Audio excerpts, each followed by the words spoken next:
Hello दोस्तों, आप सभी का स्वागत है।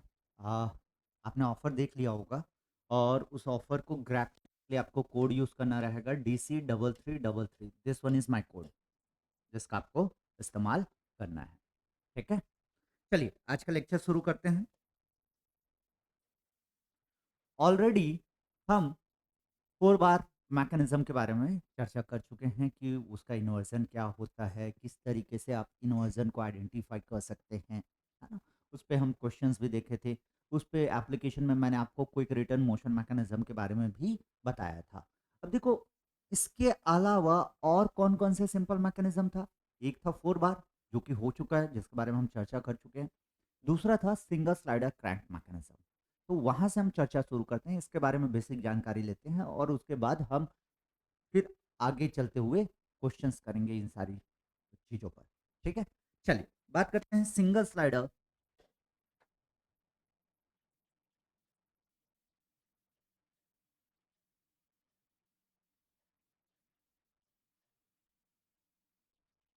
Crank single slider crank mechanism.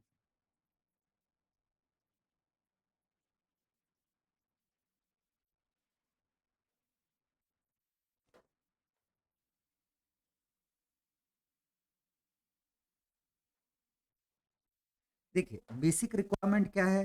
ग्रेबलर criteria को फॉलो करना चाहिए, मतलब डिग्री ऑफ फ्रीडम 1 होना चाहिए, पहली चीज। दूसरी चीज, कोई हायर पेयर नहीं होना चाहिए, साथ के साथ 4 लिंक और 4 आपके लोअर पेयर होना चाहिए। वो लोअर पेयर में अगर चारों टर्निंग पेयर थे, है ना, तो हमारा वो क्या था, 4 बार मैकेनिज्म था। और यहाँ पे अब सिंगल स्लाइडर मतलब एक जो टर्निंग पेयर होगा वो हट के स्लाइडिंग पेयर आपका आ जाएगा। तो यहाँ पे आपका रिक्वायरमेंट रहेगा, इसका 4 लिंक्स होने चाहिए, 4 links plus 3 turning pair plus 1 sliding pair. तो ये कॉम्बिनेशन आपका होना चाहिए,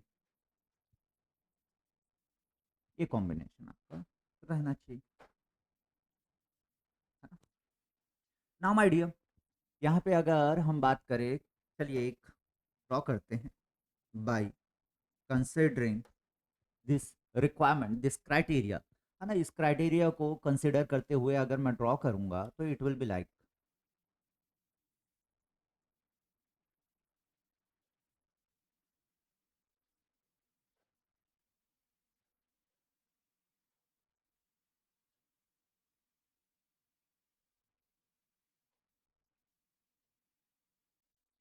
ये इस तरीके से कुछ होने वाला है। बहुत ध्यान से देखिए, यहाँ पे क्या है कि 1 2 3 ये 3 टर्निंग पेयर है। बहुत ध्यान से देखिए, 1 2 3 3 टर्निंग पेयर दिख रहा है। और ये वाला जो स्लाइडर है वो एक स्लाइडिंग पेयर बनाएगा, इसके साथ ये वाला लिंक के साथ। बिल्कुल। तो 3 टर्निंग पेयर, एक स्लाइडिंग पेयर। लिंक के बारे में बात करें तो एक लिंक, 2 3 4, 4 लिंक है। इसको अगर हम नाम दे, है ना, तो इसका नेमिंग कुछ इस प्रकार से होने वाला है। ये आपका सिलेंडर लिंक कहलाता है, इसे आप सिलेंडर लिंक कहेंगे। ये आपका क्रैंक हो गया, इसे आप कनेक्टिंग रॉड के नाम से जानेंगे।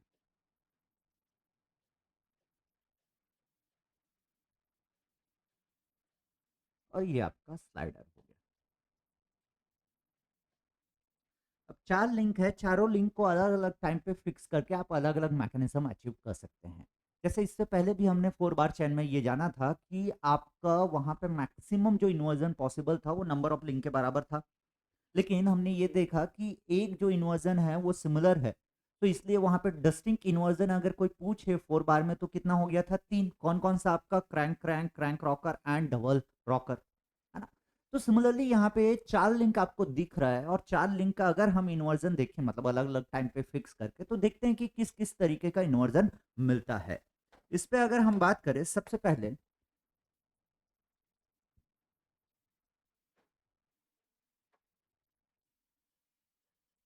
Cylinder link fix.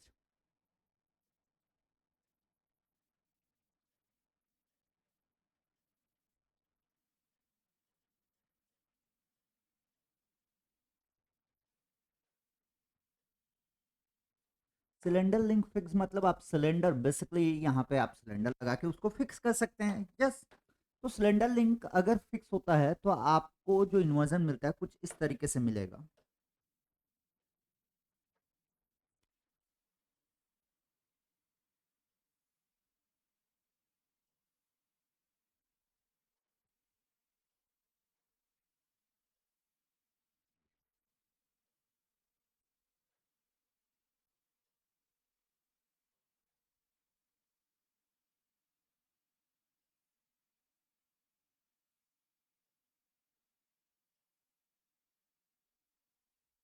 ऐसा कुछ आपका इन्वर्जन रहने वाला है।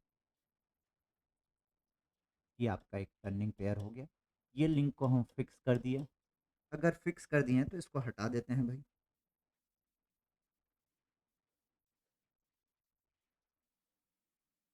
इसको हटा, ये फिक्स है, मतलब ये फिक्स हो गया। ये कह सकता हूँ इसको फिक्स कर दिए। ये आपका जो सिलेंडर बन रहा था ये आपका फिक्स हो गया। और ये स्लाइडर रिस्ट्रिक्टेड की इधर ही आपका मूव करने वाला है सिलेंडर में, बिल्कुल, है ना। तो ये जो आपको दिख रहा है एक इन्वर्जन यहाँ पे, तो ये क्या किस तरीके का इन्वर्जन को याद दिलाता है? क्या हमारा ये IC engine, internal combustion engine को याद दिला रहा है? बिल्कुल, ठीक है ना। या मैं रेसिप्रोकेटिंग पंप या कंप्रेसर, देखो एक पावर कंज्यूमिंग डिवाइस है, एक पावर प्रोड्यूसिंग डिवाइस है। अगर मैं इंजन की बात कर रहा हूं तो वो पावर प्रोड्यूस कर रहा है इंजन। रेसिप्रोकेटिंग इंजन जो है वो पावर प्रोड्यूस कर रहा है, और जो रेसिप्रोकेटिंग पंप या कंप्रेसर है वो पावर कंज्यूम करेगा, ठीक है। सो इस इन्वर्जन से आप रेसिप्रोकेटिंग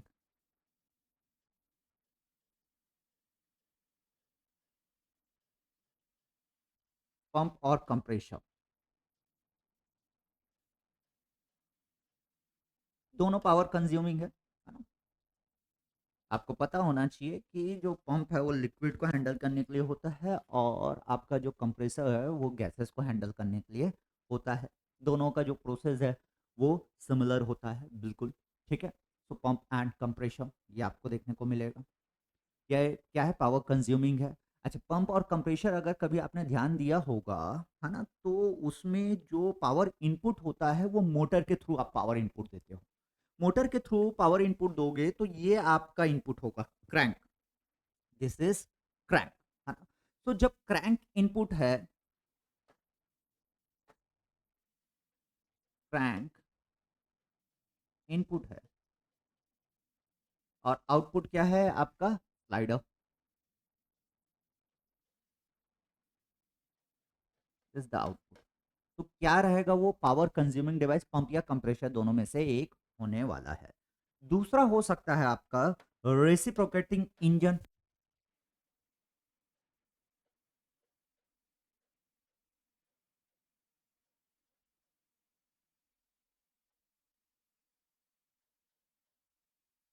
रेसिप्रोकेटिंग इंजन, अब ये जो रेसिप्रोकेटिंग इंजन है ये आपका क्या होने वाला है?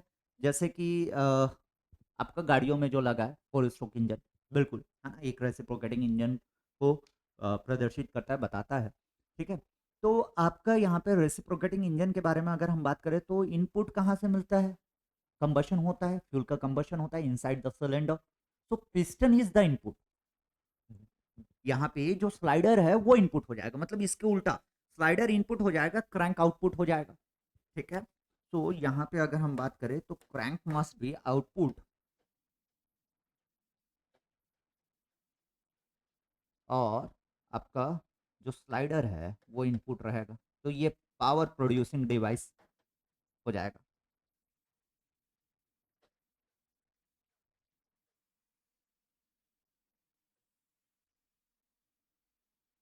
ठीक। तो इस तरीके की चीजें देखने को मिलेंगी। इसके अलावा जो रेसिप्रोकेटिंग पंप हो, कंप्रेसर हो, या रेसिप्रोकेटिंग इंजन हो, ये एक हो सकता है कि आपका इनलाइन, मतलब जो आपका स्लाइडर होगा वो इसी के अलोंग आपका मूव करेगा। मतलब जो लाइन ऑफ स्ट्रोक है वो क्रैंक जहां पे हिंज्ड है, क्रैंक जहां पे टर्निंग पेयर बना रहा है, उसी से लाइन जाएगा, ठीक है।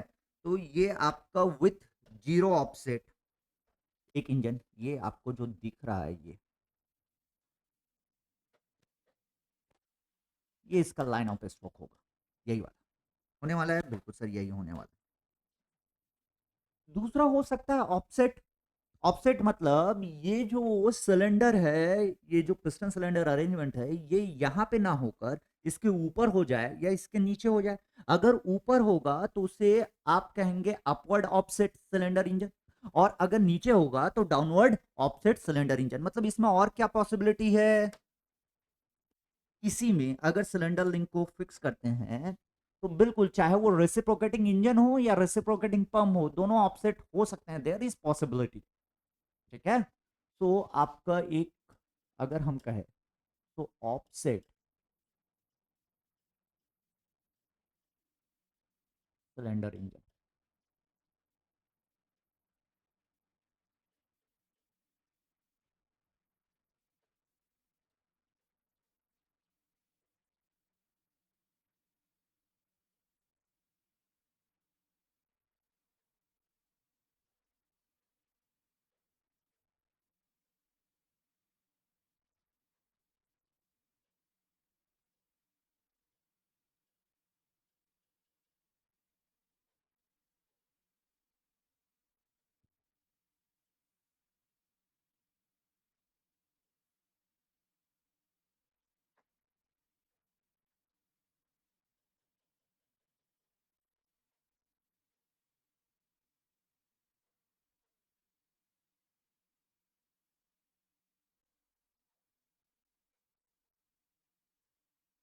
ये जो डिस्टेंस है,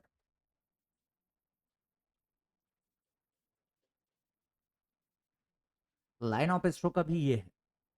लाइन ऑफ स्ट्रोक और ये जो आपका क्रैंक है वहां से एक लाइन खींचे तो ये दोनों के बीच का डिस्टेंस आपको दिखाई दे रहा है। यही जो डिस्टेंस होगा इसी को इसेंट्रिसिटी या ऑफसेट आप कहने वाले हैं। तो ये आपको दिख रहा है किधर है ऑफसेट, ऊपर की नीचे, ऊपर, तो इसे आप अपवर्ड ऑफसेट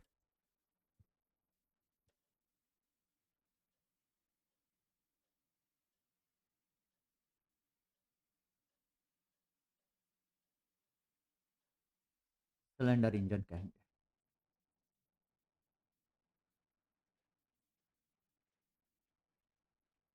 सिमिलरली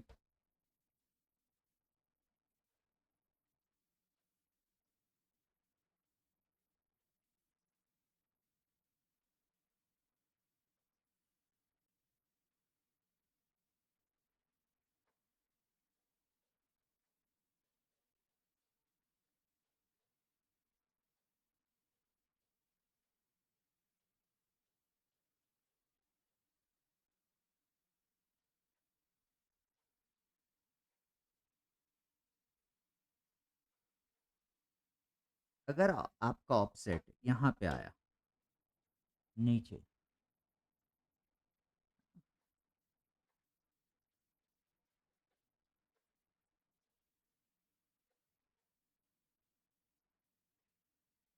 यहाँ पे आप इसको इसेंट्रिसिटी कहेंगे।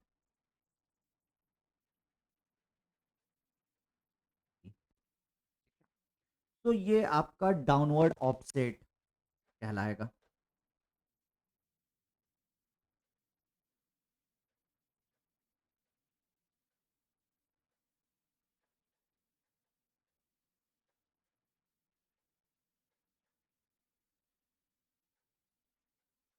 Downward offset cylinder engine. अच्छा सर, ये जानना क्यों जरूरी था, क्योंकि इस पे भी क्वेश्चंस आ जाते हैं। अगर आपको एक चीज मैं कहूँ कि क्विक रिटर्न रेशियो के बारे में हमने पढ़ा था, है ना, ऑलरेडी मैंने 4 बार मैकेनिज्म में एक लेक्चर में आपको बता रखा है कि किस तरीके से क्विक रिटर्न रेशियो जो है वो आता है वहां पे, है ना, उसके बारे में हमने बात किया था। तो सिमिलरली ये आपका ये जो है जिसमें सेंट्रिसिटी जीरो है, इसमें कोई भी क्विक रिटर्न रेशियो नहीं आएगा। लेकिन अगर आपका ऑफसेट सिलेंडर इंजन रहा तो आपका क्विक रिटर्न रेशियो का कॉन्सेप्ट आएगा। तो वो भी हम समझेंगे कि इसमें किस तरीके से क्विक रिटर्न रेशियो के बारे में चर्चा कर सकते हैं। देखिए, क्विक रिटर्न रेशियो में मैंने एक बहुत इंपॉर्टेंट पॉइंट बताया था, पता नहीं आपने उस बात को ध्यान दिया कि नहीं। वापस से वो पॉइंट को मैं कह रहा हूँ, आप अंडरलाइन कर लीजिए या कॉपी में कहीं पे लिख लीजिए। मैंने कहा था कि जब भी कोई रिटर्न रेशियो की बात होगी तो वो जो सिस्टम है आपका जो क्विक रिटर्न रेशियो देने वाला है या क्विक रिटर्न रेशियो को फॉलो करता है, उसको एक्सट्रीम पोजीशंस पे लेके जाओ। मतलब एक एक्सट्रीम राइट, एक एक्सट्रीम लेफ्ट, जैसा भी वो काम कर रहा होगा, ठीक है ना? तो वो चीज़ें हमको देखने को मिलती है। अच्छा, अभी आप एक ही लिंक को फिक्स किए थे, यहाँ पे एक ही लिंक फिक्स किए थे सिलेंडर लिंक को। अब दूसरा, अगर आप क्रैंक को फिक्स करते हैं, ये जो क्रैंक है इसको फिक्स करते हैं तो क्या मिलता है? सेकंड बी, अगर हम कहें क्रैंक फिक्स,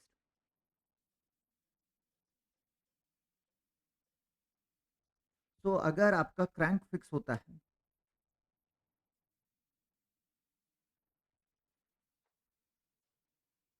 तो दो इन्वर्जन यहाँ पे मिलता है। एक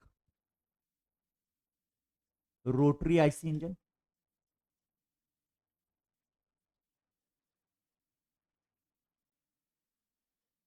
रोटरी इंटरनल कंबशन इंजन, जिसे गॉम इंजन के नाम से भी जाना जाता है,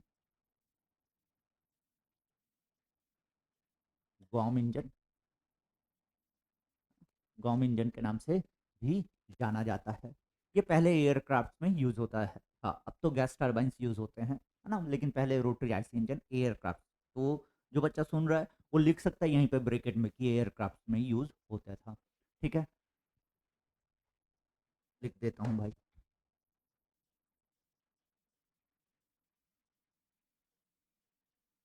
aircraft, use in aircraft,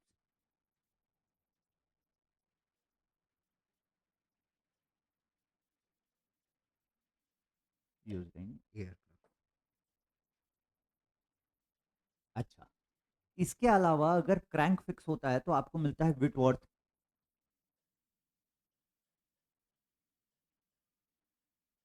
quick return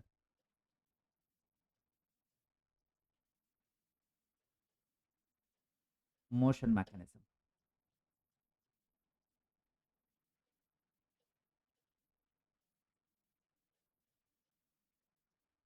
Whitworth quick return motion mechanism, नाम से ही पता चल रहा है क्विक रिटर्न मोशन मैकेनिज्म। मतलब आपका सिंगल स्लाइडर में एक तो ऑफसेट जो आपका सिलेंडर होगा उसमें आपको देखने को मिलेगा बिल्कुल क्विक रिटर्न रेशियो। इसमें भी अगर हम बात करें तो आपका विटवर्थ में भी क्विक रिटर्न रेशियो देखने को मिलेगा। तो दोनों का कैलकुलेशन हमको देखना पड़ेगा। क्वेश्चन आता है क्या इसके अलावा भी और कोई क्विक रिटर्न मोशन मैकेनिज्म मिलता है क्या सिंगल स्लाइडर में? तो उसका आंसर है यस, बिल्कुल मिलता है। कब?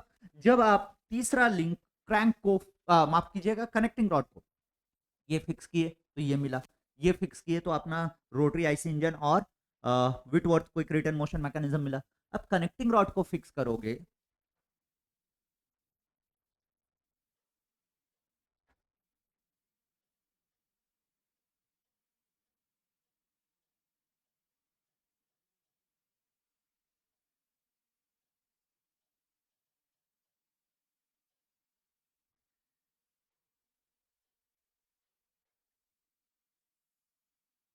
कनेक्टिंग रॉड को फिक्स करने पे एक मिलता है ऑसिलेटिंग सिलेंडर इंजन,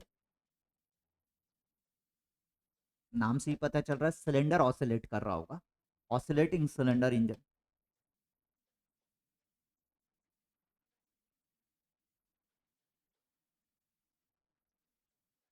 दूसरा जो मिलता है इसमें crank and slotted lever quick return motion mechanism.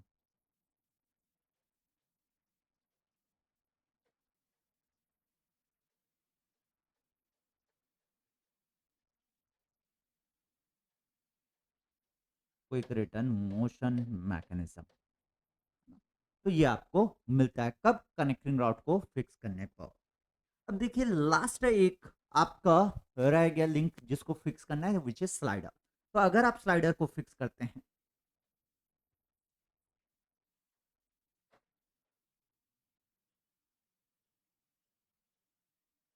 Slider fix,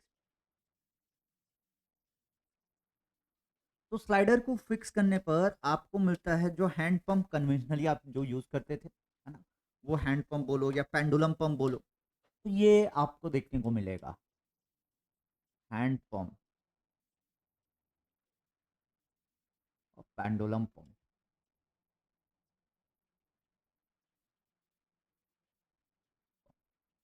ये देखने को मिलेगा। तो दोस्तों देखो, एक चीज अगर मैं कहूँ तो हैंड पंप या पेंडुलम पंप अगर आप इमेजिन कर पा रहे होंगे तो आपको लगता होगा कि उसमें जो स्लाइडर है वो मूव करता है, लेकिन एक्चुअली वो स्लाइडर नहीं होता, वो प्लंजर होता है। वो एक एक्स्ट्रा अटैचमेंट आप वहाँ पे लगाते हो। स्लाइडर को फिक्स करने पर ही आपको हैंड पंप या पेंडुलम पंप का जो इन्वर्जन है वो मिलता है। मतलब आपका जो हैंड पंप होगा या पेंडुलम पंप है, that is the inversion of the single slider crank mechanism, जिसमें स्लाइडर को फिक्स करने पर ये मिलता है। अगर मैं बात करूं कुछ इस तरीके से,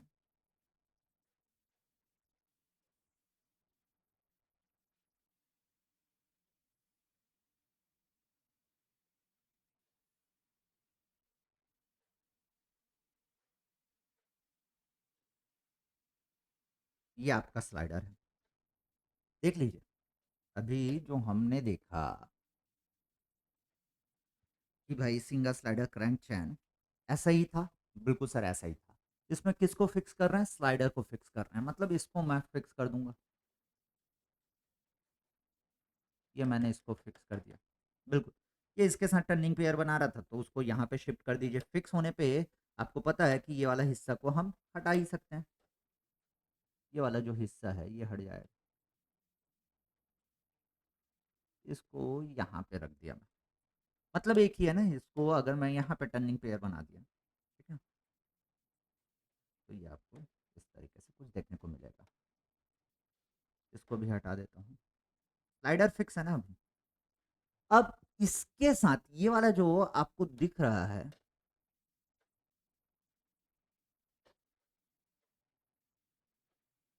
इसके साथ प्लंजर अटैच करूंगा।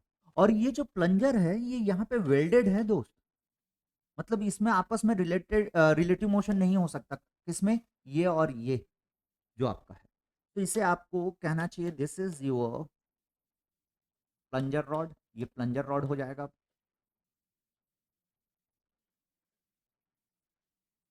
और ये आपका प्लंजर है। स्लाइडर तो फिक्स हो गया।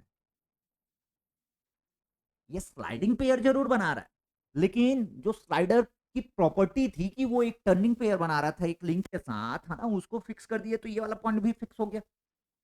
यस।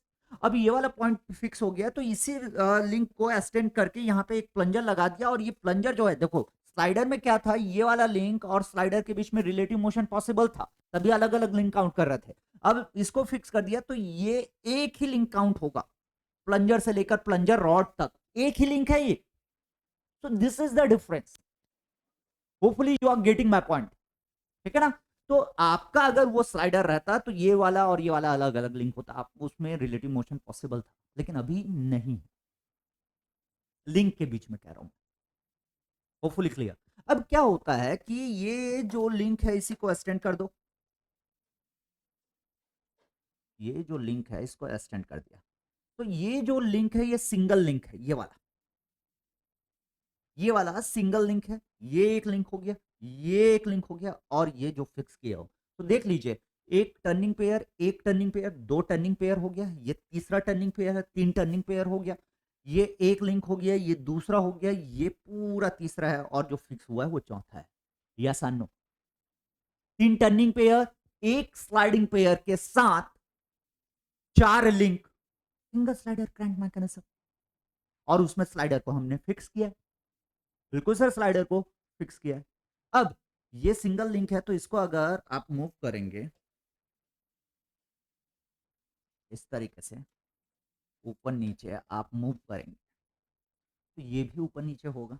और यहाँ से आपका आउटलेट इस तरीके से होता है, जहाँ से आपका पानी आने वाला है। ठीक।